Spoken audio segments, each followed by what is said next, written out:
Recording in progress. For which it stands, one nation, under God, indivisible, with liberty and justice for all. Will the clerk please take the roll? Councilmember Wood. Here.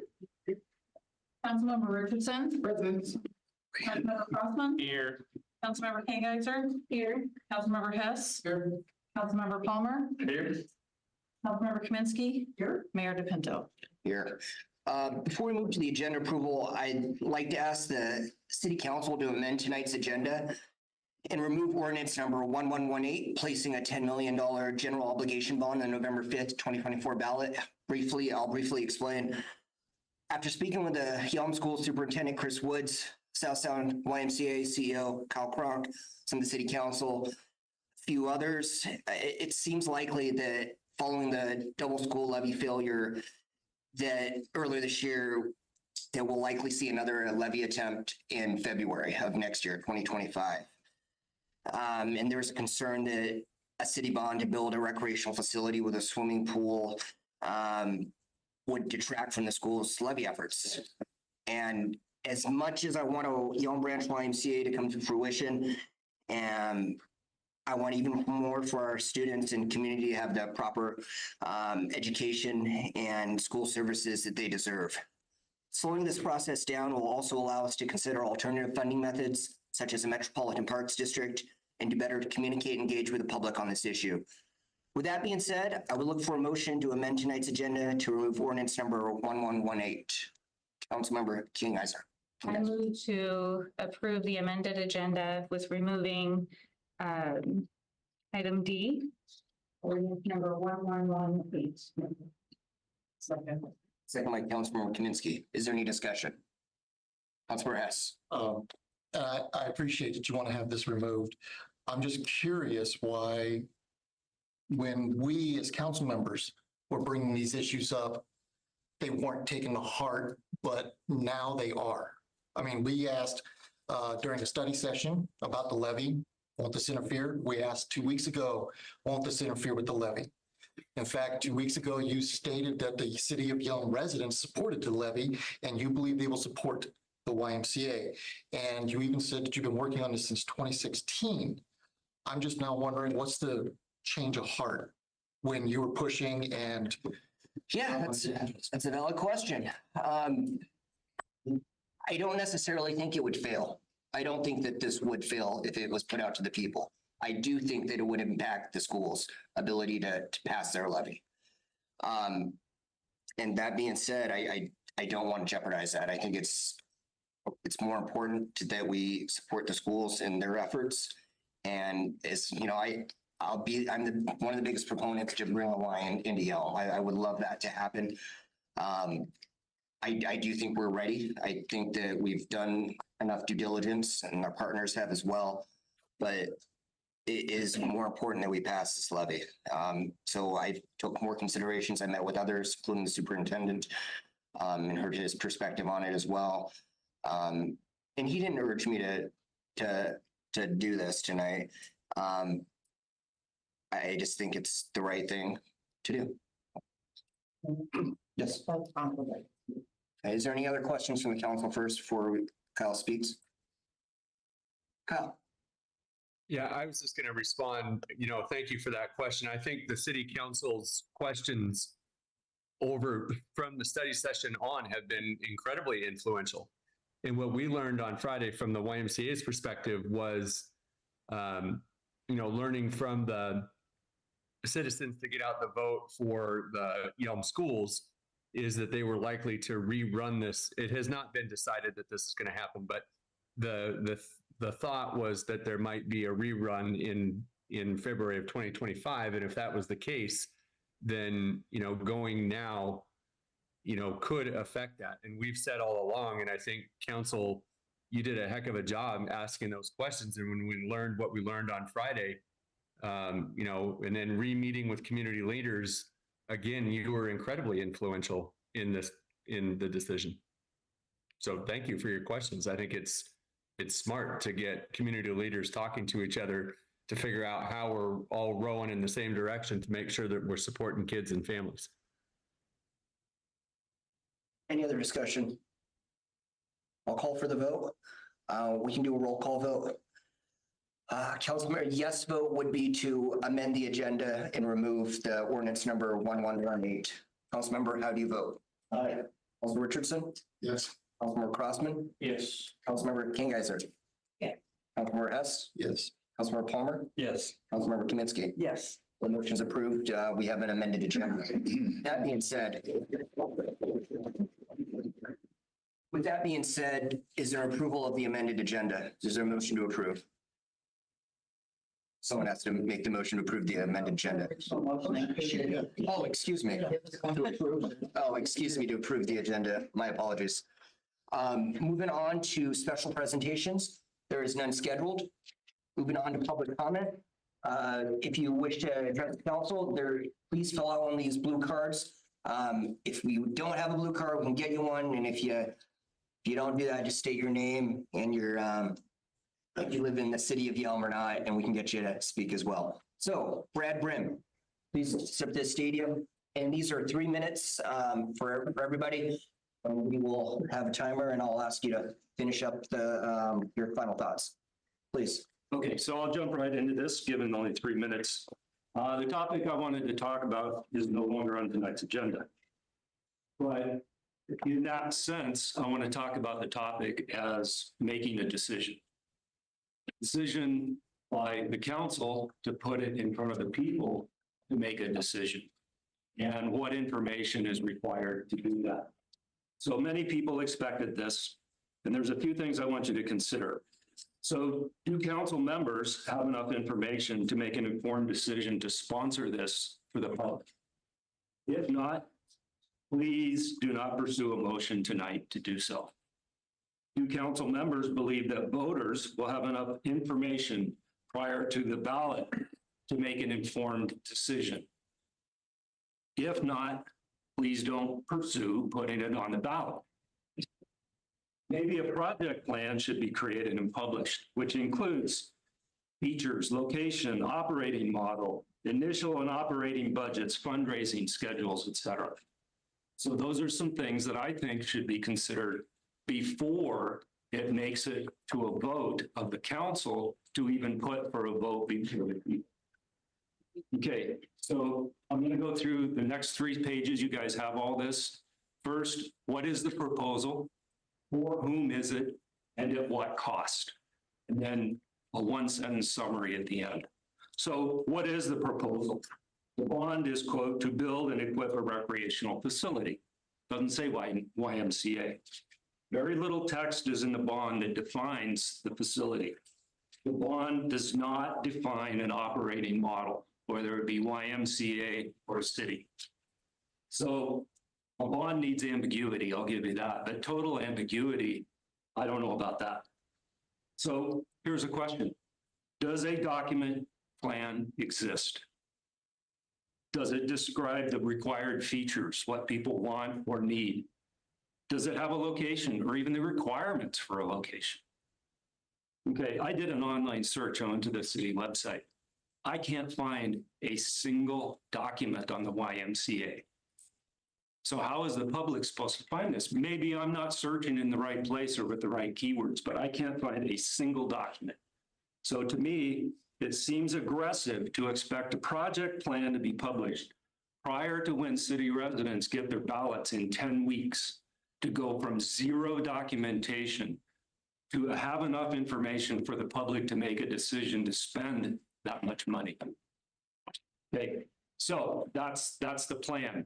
Plan doesn't exist. So for whom is this recreational facility? Is it only for the residents of Yelm? Or is it for anyone who lives in the region? Final thoughts, please. Okay, so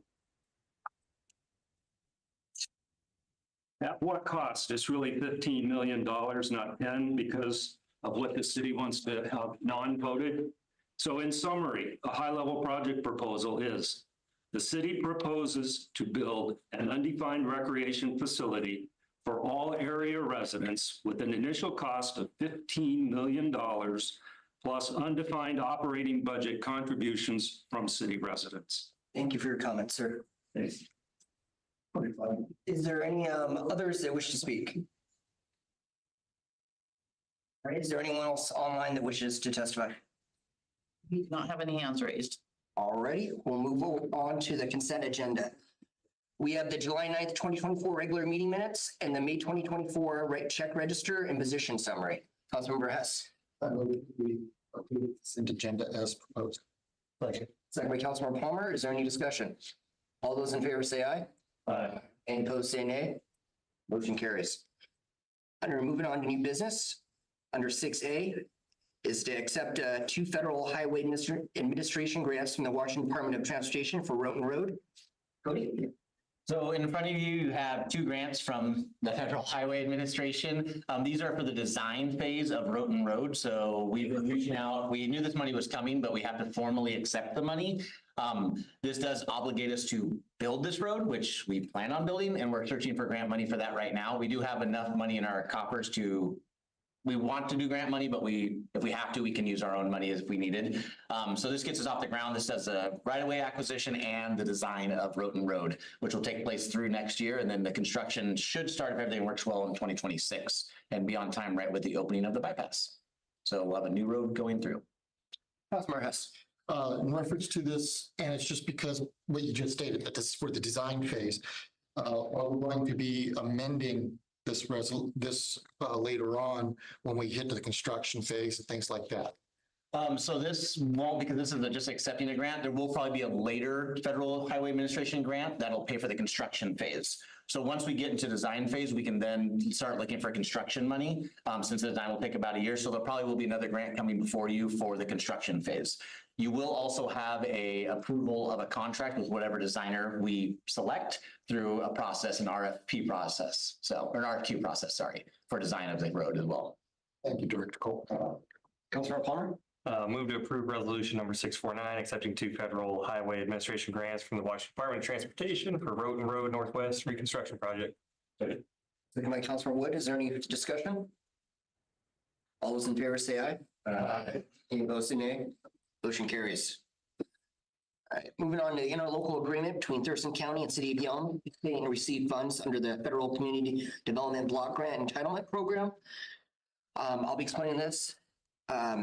This is the CDBG grant, as it's referred to often. We work with other jurisdictions, including the City of Lacey, the City of all the South County cities, Rainier, Pacoda, Tenino, and us, as well as Tumwater in the county. City of Olympia is not part of this program. This has been going on since I want to say at least over a decade, in the early 2012, I want to say, but I'm not 100%, but somewhere around there. City of Lacey has grown to a size where they no longer wish to be combined with the other entities in Thurston County. And so this is just for block grant funding. So they bring in probably around last year's award, which we used some of that for the dog park, was around 1.4 million. And that's given to the county to distribute to the local cities, municipalities. It rotates every 3 years. So this year it's City of Tumwater. Last year it was us. The year before was City of Lacey. We are starting a new cycle starting in 2025. And the City of Lacey no longer wishes to be into it or be in this interlocal agreement. They want to be on their own. So this formalizes the agreement that says we're okay with Lacey leave.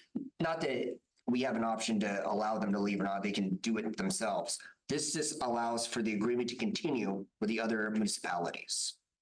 The entire language should be in your packets, your council packets. But there's no change to it besides that it removes the City of Lacey from that language. Councilmember Wood. Did they give any reason why they wanted to no longer be a part of this? Not so much. I believe it's because they just want the money more frequently. Because with the other jurisdictions, it rotates every 3 years. That includes their money as well. So we pool the money together so we can get bigger projects, get more funding from the feds. With them out of it, they get that annually now. but it's a smaller amount that they were, their portion was probably around 600,000 or so.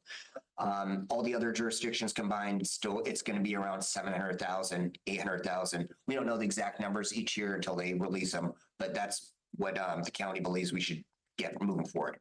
The upside of this is we'll get that amount more frequently as well. So we'll get it every other year. Tumwater will get it 1 year, and then the rest of municipalities will get it the next year. The reason Tumwater gets it more is because they provide more into it. That's just how it is. Happy to answer other questions regarding it, though. For a motion, then. Councilor Hess. I move to approve interlocal agreement between Thurston County and the city of Yelm to participate and receive funds under the Federal Community Development Block Grant Entitlement Program. Councilor King, you guys are beat you by a hair. So motion and second. Is there any further discussion? All those in favor say aye. Aye. Any opposed, say nay. Motion carries. All right, moving on to item B under new business, or excuse me, item C under new business. An MOU, Memorandum of Understanding for Governance, Decision-Making, and Administration of the Community Development Block Grant Program, which was a combination with that last piece. It just formalizes that. Is there any questions on this one? It's also in your packet as well. Is there any questions regarding this item? Motion, Councilmember Wood. I've got a question. Yeah. For clarification. What you're saying is this, what we're moving to approve is basically a letter that says we understand that Lacey's leaving and we're going to continue on with this interlocal agreement with the remaining partners. Correct. The last one was the interlocal agreement, and I believe the interlocal is the one that we have to have for us to do it. The MOU is for the feds, for the I believe it's HUD that administers this program, but it's for them. Well, I move we approve memorandum of understanding for governance, decision-making, and administration of the Community Development Block Grant Program. Councilmember Palmer, is any further discussion? All those in favor say aye. Aye. Any opposed say nay. Motion carries. Item D is not on this agenda now, on the new agenda. Moving on to old business, item 7, there's none scheduled. Moving on to standing council committee reports, starting with the Public Safety Committee. Moving on to the Public Services Committee. Today we got an update on the bridge, which we talked about meeting not too long ago. Update on all the development going on around the city, and update on the future budget requests that will be coming through. What are we talking about? Moving on to Finance Committee. No meeting.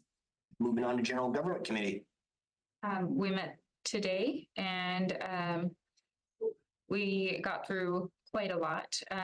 We're currently looking at amending the mayor and council protocols, and that went fairly smoothly for the first. We got through the first and second chapter, and there are 12 and 85 pages. So. All right, moving on to Mayor, City Administrator, staff reports. Thank you, Mayor. Just a couple updates for me from the police world. They're doing active shooter training at the high school. That's the second training. They're training with Nisqually PD and the fire department. The finance department, our annual financial audit is ongoing. Everything's looking good so far. Public services, they are prepping for the barbecue rally event this weekend. From the IT, our reader board sign should be installed by Thursday at the Boys and Girls Club where the old sign used to be. So I'll look for that.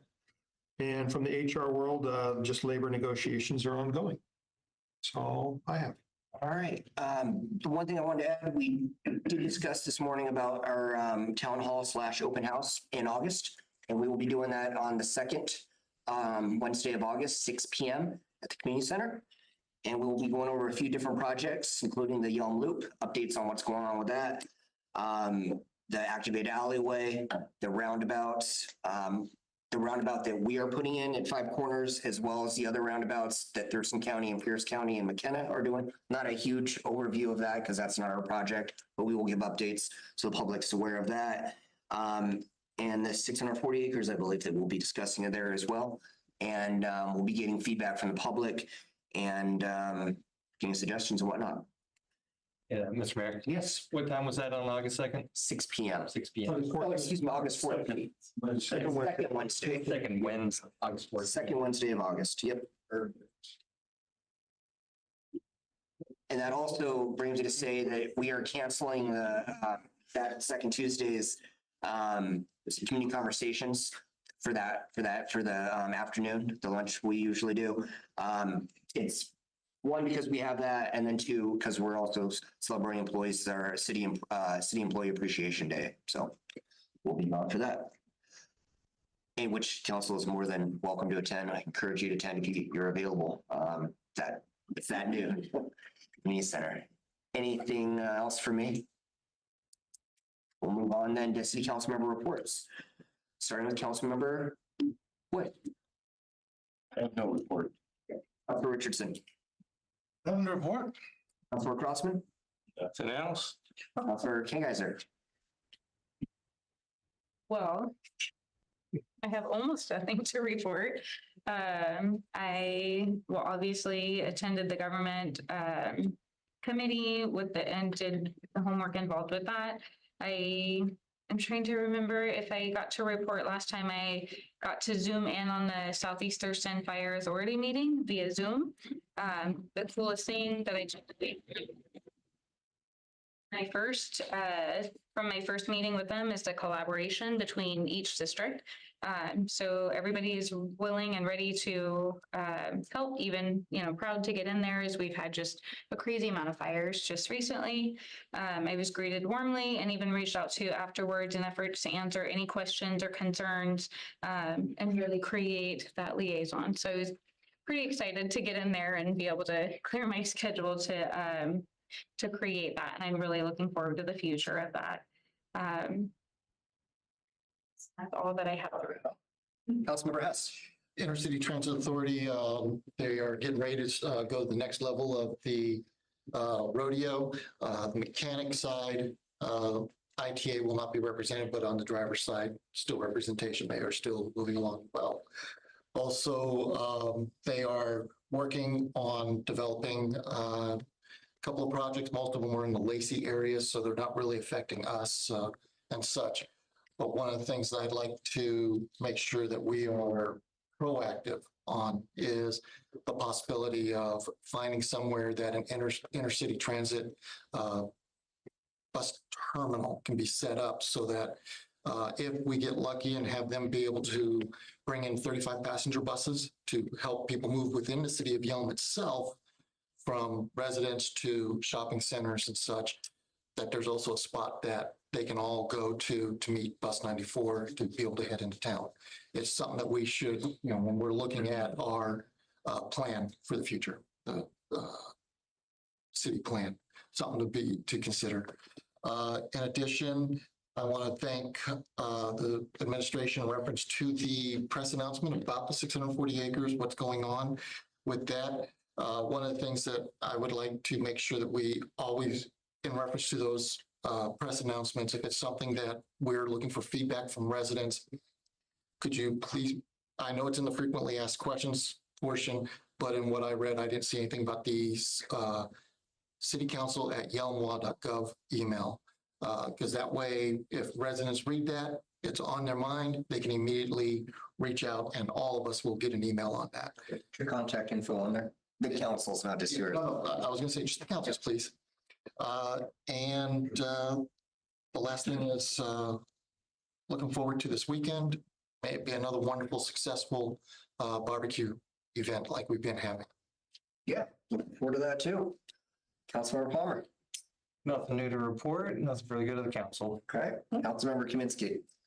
I had my Nisqually River Council meeting and we had a presentation on biochar, which is the way they restore and amend soils with this char. So that was interesting. And we had an update by Gary Cooper on the Habitat Conservation Plan. It was a short meeting, good, right here in Yelm, so that was good. And Law and Justice meeting, we just talked about their safety assessments. And the good news is, if you have an outstanding warrant, they're having what they call a warrant quashing, not a squashing, but a quashing. I'll have to look that word up. Any outstanding warrants that are inactive or maybe lower level, you can go to the county and they'll work with you and get it released because they're cleaning up their files. That's my report. All right. There's no executive session scheduled. Is there a motion to adjourn? Yes. I hear a second by Councilman Long. All those in favor say aye.